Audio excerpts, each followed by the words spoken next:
Hello बच्चों, चलिए प्रश्न को पढ़ते हैं। ग्लूकोज एवं फ्रक्टोज द्वारा निर्मित डाइसैकेराइड की संरचना नीचे दी गई है। मोनोसैकेराइड इकाइयों में एनोमरिक कार्बन परमाणु को पहचानिए। आपको संरचना दी हुई है, जो संरचना में जो है ग्लूकोज है, फ्रक्टोज है और जो ग्लाइकोक्साइडिक बंध द्वारा जुड़े हुए हैं। साथ ही आपको विकल्प दिया हुआ है।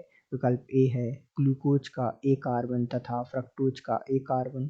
विकल्प बी है ग्लूकोज का ए कार्बन एवं फ्रक्टोज का ई कार्बन। विकल्प सी है ग्लूकोज का ए कार्बन एवं फ्रक्टोज का बी कार्बन। और विकल्प डी है ग्लूकोज का एफ कार्बन एवं फ्रक्टोज का एफ कार्बन। तो आइए बच्चों, मुख्य अवधारणा को समझते हुए हम इस प्रश्न को हल करते हैं तथा विस्तार पूर्वक इस प्रश्न के संदर्भ में चर्चा करते हुए इसको समझते हुए सही विकल्प का चुनाव करते हैं। तो सामान्य रूप से सबसे पहले हम बात करते हैं कि एनोमरिक कार्बन कौन होते हैं।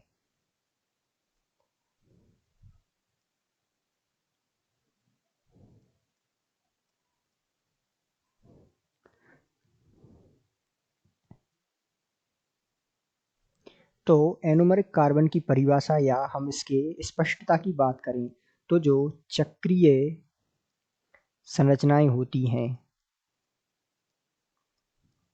जैसे कि यहाँ हमें चक्रीय संरचनाएं दी हुई हैं। एक तो ग्लूकोज की दी हुई है तथा एक दी हुई है फ्रक्टोज की। तो चक्रीय संरचना जैसे ग्लूकोज या फ्रक्टोज, ये जो है हम इनके उदाहरण ले सकते हैं। अर्थात चक्रीय संरचना जैसे ग्लूकोज एवं फ्रक्टोज में वो कार्बन अर्थात ग्लूकोज तथा फ्रक्टोज में वो कार्बन जो ऑक्सीजन के साथ संलग्न होता है, ऑक्सीजन के साथ संलग्न होता है या जुड़ा होता है, कौन होता है वो एनोमरिक कार्बन होता है।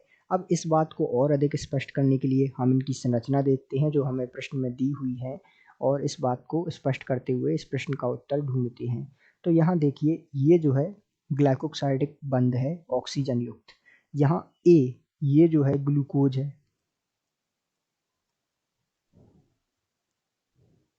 तो ग्लूकोज का जो है कार्बन संख्या 1 तथा ए और जो फ्रक्टोज है उसका कार्बन बी आप देख पा रहे हैं। ये दोनों जो है ऑक्सीजन से जुड़कर ग्लाइकोक्साइडिक बंध का निर्माण कर रहे हैं तथा ये जो है डाइसैकेराइड संरचना आपके सामने प्रस्तुत है। अब ये जो हमने देखा, अर्थात इसमें कौन एनोमेरिक कार्बन हो जाएंगे, ग्लूकोज का ए और फ्रक्टोज का बी। तो इस बात पर हम इस प्रश्न का उत्तर आसानी से दे सकते हैं कि ग्लूकोज का ए कार्बन तथा फ्रक्टोज का बी कार्बन एनोमेरिक कार्बन कहलाते हैं। इस बात का स्पष्ट रूप से हमने जो है स्पष्टीकरण समझा। तो इस प्रश्न का उत्तर हो जाएगा ग्लूकोज का ए तथा फ्रक्टोज का बी कार्बन एनोमेरिक कार्बन कहलाते हैं। तो दिए गए प्रश्न का सही उत्तर विकल्प सी है। आशा करते हैं आपको समझ आया होगा। धन्यवाद।